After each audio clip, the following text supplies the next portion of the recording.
Hello everyone, today we're talking about exponential and logarithmic equations, section 4.4 in our book. So what we're going to be able to do here, we're actually going to be able to solve for variables that are in the exponent using our laws of logarithms and those special rules that we learned in 4.3. So first thing they want us to do is find the solution of the exponential function to 4 decimal places.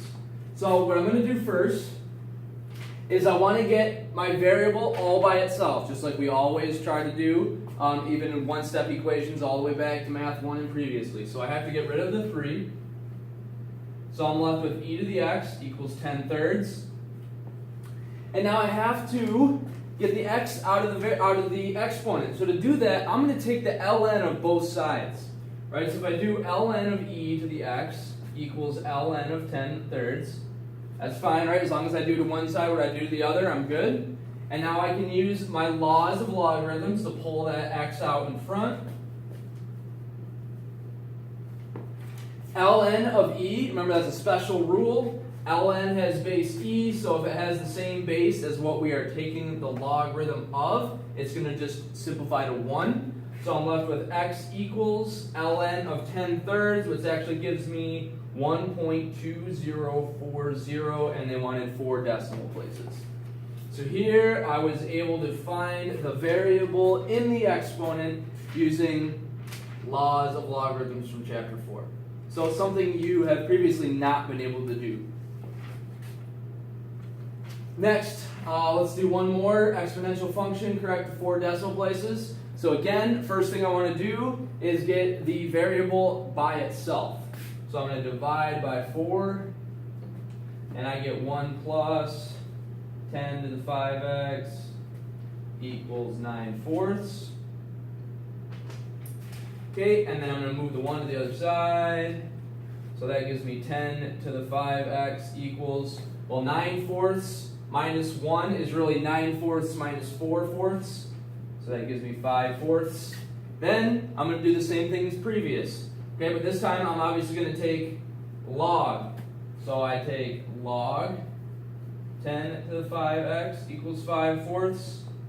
Using my laws of logarithms, I pull the 5x out front.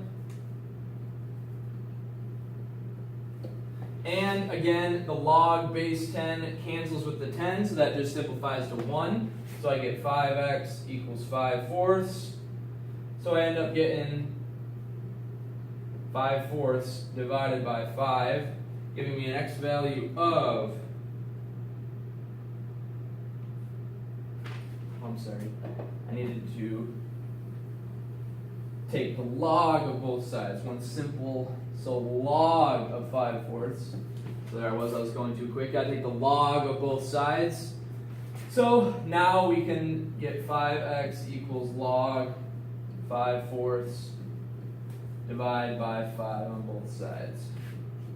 So log of 5/4 divided by 5 gives me 0.0194. So again, we solved for our variable in the exponent x there, rounding to 4 decimal places. And I just want to note, you could keep this as log 10 5x and divide by log base 10 and log base 10 times 5. Okay, you could still do that if we didn't have a number that canceled the 10 with the 10, right? So if this was any other number, 11, 12, 3, if it was any other number, you would just divide by all of this. You divide by all of this to get rid of everything except for the x. So you can divide by log 10, just like you can divide by the number 5. They're just log-based. Log 10 is just a number, right? And any number we plug in here would just give us a number. So you can divide through just like you would a 5. Now they want us to solve this equation. So the first thing I would do would factor out anything that they have in common. Here you can see they have an e to the x in common. Okay, if I set e to the x equal to 0, right, because I'm trying to solve the equation, so I set both factors equal to 0, e to the x never equals 0. So That part can never be true, so that means some of these factors have to be equal to 0.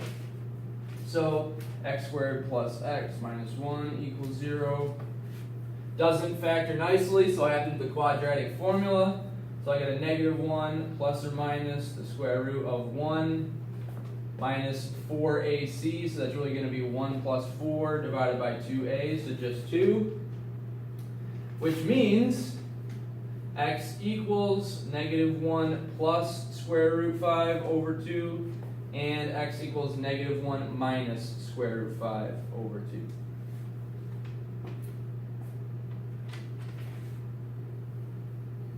So those values of x make this equation true. Alright, again, solve the logarithmic equation for x. So now let's use some of our laws, and then go ahead and simplify. So, I'm actually going to rewrite this as log x squared, and rewrite this as log of 2 times 3x minus 4. Right? Because our rule of logarithms says if I'm adding logs, it really means I can multiply whatever was inside. And if I have log of x squared equal to log of this, well then it must mean that x squared equals 2 times 3x minus 4. Right? Whatever I take, whatever x squared equals has to be the same as 2 times 3x minus 4 if the logs of those numbers are going to be the same. So I can just set the inside stuff equal to each other. A little bit of algebra. And factor.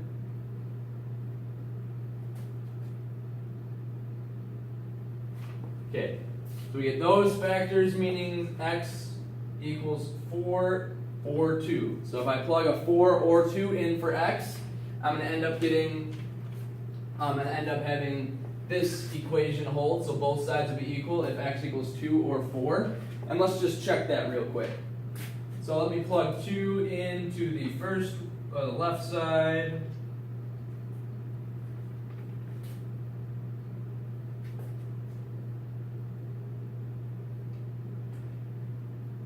And plug an x in to the right side.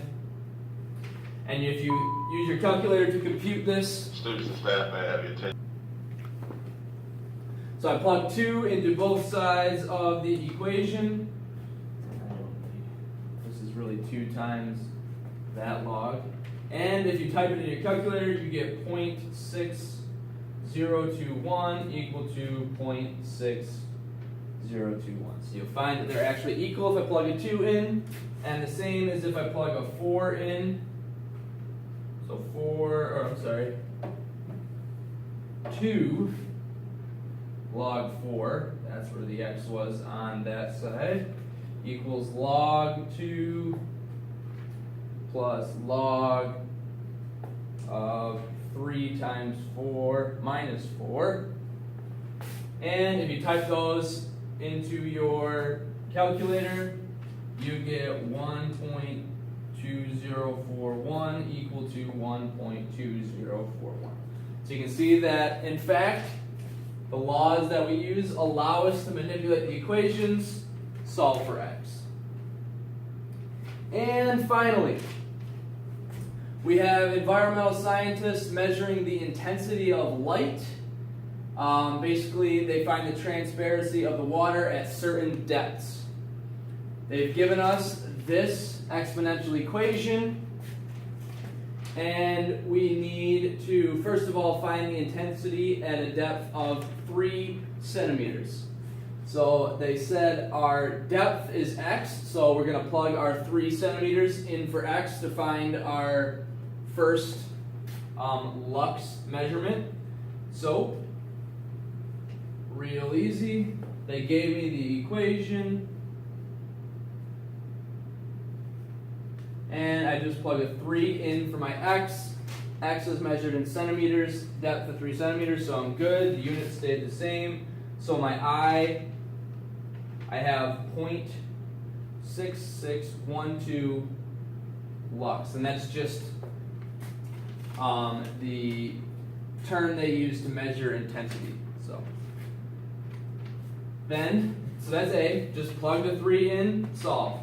Next one now wants us to find the depth, though, that the